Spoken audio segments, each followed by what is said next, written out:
Welcome to Midday. We begin the show with Andy Johnston from Josto Computers. Thanks for joining us, Andy, as always. Thanks for having me. Happy New Year. We haven't seen you for a while. Yeah, so it's been a couple weeks. Yeah, welcome back. We're talking about backing up computers today, which I think is a really, or not just computers, but backing up your stuff. Yes.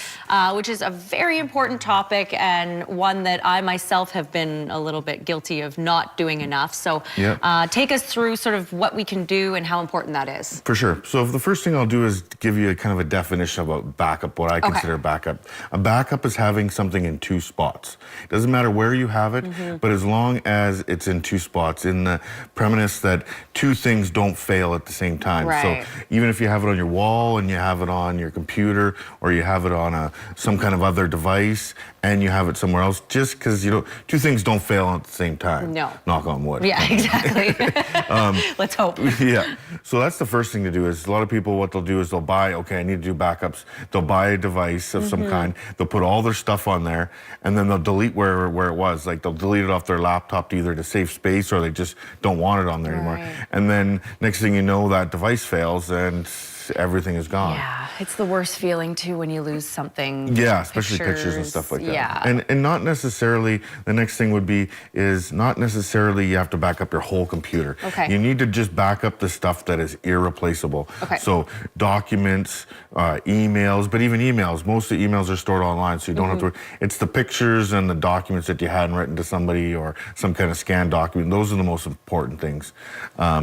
To put on a device. Some people just, buy something and then it backs up their whole computer and they use some kind of program to do it, and then 6 months down the road something happens and it's never done it because they just assume that they rely on something else to do kind of that thing. So it's a good thing to do is to check to make sure that you have your backup, like that physical picture of your kid is on that device. Okay.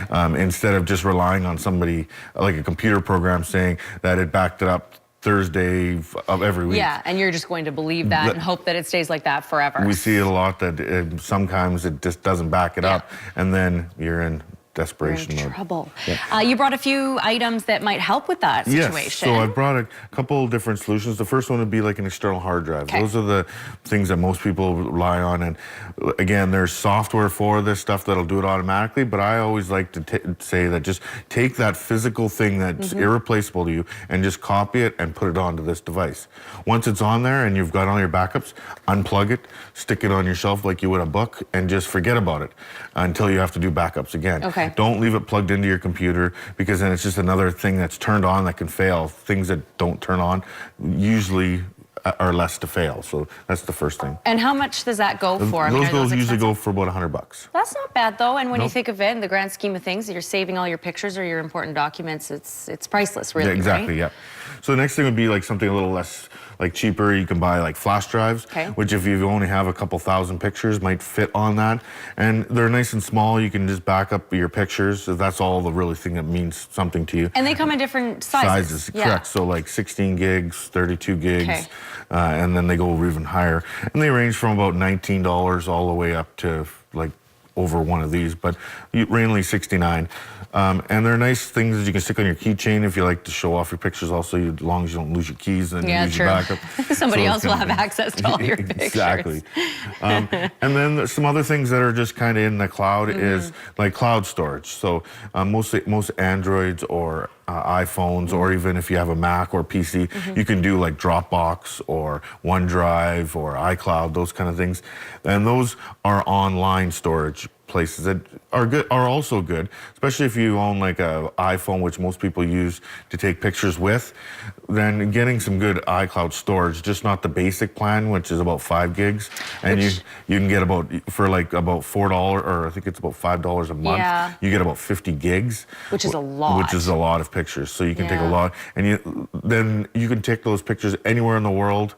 The only downside of that is if you have no internet, or if you're somewhere where you're then those pictures are inaccessible to you. Right, but they're there always, though, they're right? There like always. The iCloud is really, it's a good place to put your pictures, I don't know. Right? They are and there aren't. Some people would say that an online thing. What if if something ever happened that, or with Apple or something like that? Then your pictures are and somebody else's responsibility. Where some people like to have that physical picture, where that might be the down.